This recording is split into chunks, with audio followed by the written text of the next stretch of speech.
ഒരു ട്രിവാൻഡ്രം സ്റ്റൈല് ഉപ്പുചാറ് തയ്യാറാക്കുന്നത് എങ്ങനെയാണെന്ന് കണ്ടു നോക്കാം. നല്ല നാടൻ രീതിയിലുള്ളൊരു കറിയാണ്. എല്ലാവരും ഒന്ന് ട്രൈ ചെയ്ത് നോക്കുക.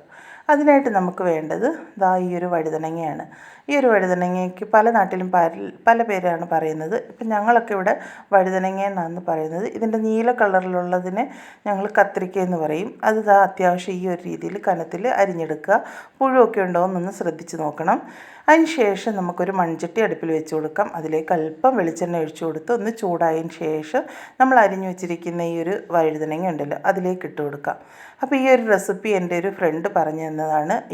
നീ ഇതൊന്ന് ചെയ്ത് നോക്ക്, നല്ലൊരു ടേസ്റ്റി ആയിട്ടുള്ള കറിയാണെന്ന് പറഞ്ഞു. അങ്ങനെയാണ് ഞാനിത് ചെയ്ത് നോക്കിയത് കേട്ടോ.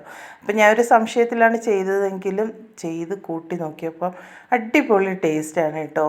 നമ്മുടെ തിരുവനന്തപുരം സ്റ്റൈലിലാണ് ഈ ഒരു കറി ഉണ്ടാകാറുള്ളത്. അപ്പോൾ എല്ലാവരും ഒന്ന് ട്രൈ ചെയ്ത് നോക്കൂ. പുതുതായിട്ട് കാണുന്ന കൂട്ടുകാരൊക്കെ ഒന്ന് ആ ബെൽ ബട്ടണും സബ്സ്ക്രൈബ് ബട്ടണും ഒക്കെ ഒന്ന് എനേബിൾ ചെയ്തിടുക. എന്നാൽ മാത്രമേ ഞാനിടുന്ന വീഡിയോസൊക്കെ നിങ്ങളുടെ മുന്നിൽ എത്തുകയുള്ളൂ.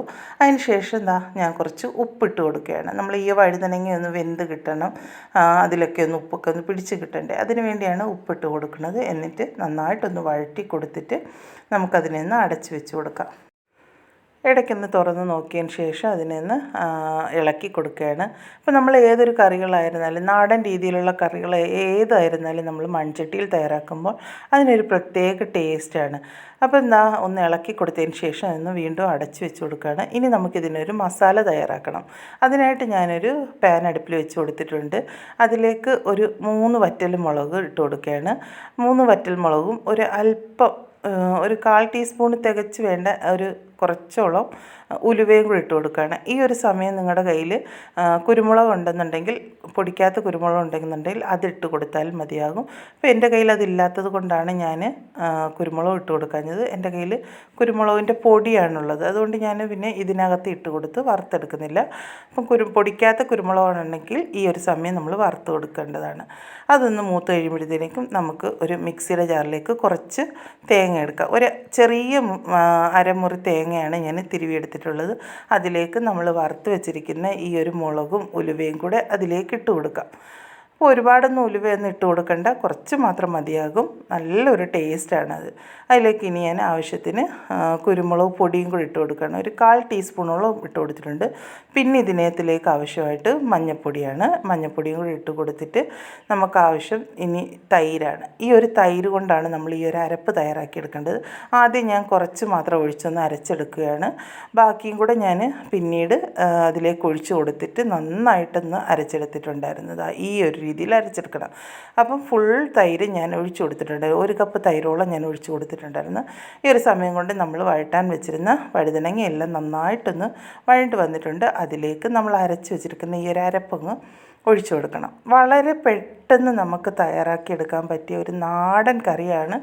നിങ്ങൾക്ക് മീനൊന്നും ഇല്ലെങ്കിലും ഇതുപോലൊരു കറി ഉണ്ടെങ്കിൽ ചോറ് തിന്നാൻ വേറെ ഒന്നും തന്നെ വേണ്ട. നല്ലൊരു ടേസ്റ്റാണ് കേട്ടോ.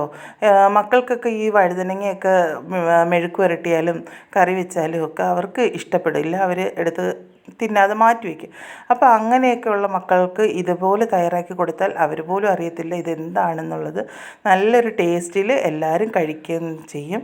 അപ്പോൾ ഇതിന് ഒരുപാട് നമ്മൾ വെള്ളമൊന്നും ഒഴിക്കേണ്ട. ഞാൻ അരപ്പ് ഒഴിച്ച് കൊടുത്തതിന് ശേഷം കുറച്ച് മാത്രം വെള്ളം ആ ഒരു ഇതിലേക്ക് ഒഴിച്ച് കൊടുത്തിട്ടൊന്ന് ഇളക്കി കൊടുക്കുകയാണ്. അതിന് ശേഷം ഞാൻ ഉപ്പുണ്ടോ എന്ന് നോക്കി ചെക്ക് ചെയ്ത് ഉപ്പ് കുറവായതുകൊണ്ട് കുറച്ചുകൂടെ ഉപ്പിട്ട് കൊടുത്തിട്ടുണ്ട്.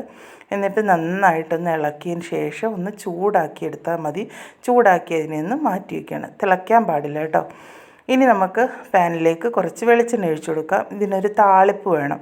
അതിനായിട്ട് ഞാൻ കുറച്ച് താളിക്കാനായിട്ട് വെളിച്ചെണ്ണ ഒഴിച്ച് കടുവൊക്കെ ഇട്ടൊന്ന് പൊട്ടി വരുമ്പോഴേക്കും കുറച്ച് ചെറിയ ഉള്ളിയും വറ്റൽമുളകും കറിവേപ്പിലയും കൂടി ഇട്ടൊന്ന് വറുത്തെടുക്കുകയാണ്.